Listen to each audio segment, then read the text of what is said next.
A comunidade educativa do IES Lelia Doura de Ribeira prepara unha nova concentración demandando a fibra óptica neste centro.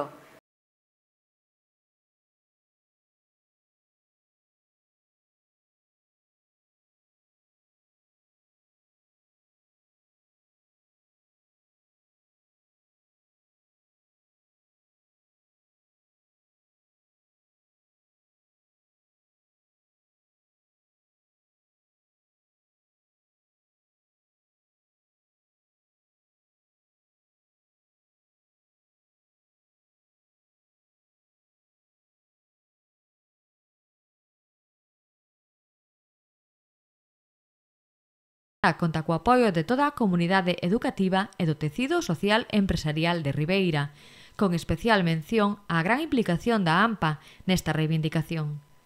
Segundo afirman, a solución aportada pola Axencia para a Modernización Tecnolóxica de Galicia foi a mellora da precaria conexión existente coa instalación dun radioenlace. Se ben é certo que esa conexión mellorou un pouco a precaria existente até este curso, dista moito da calidade de conexión que pode ofertar a fibra óptica. Esta situación foi levada ao Parlamento galego polos grupos de En Marea e o BNG.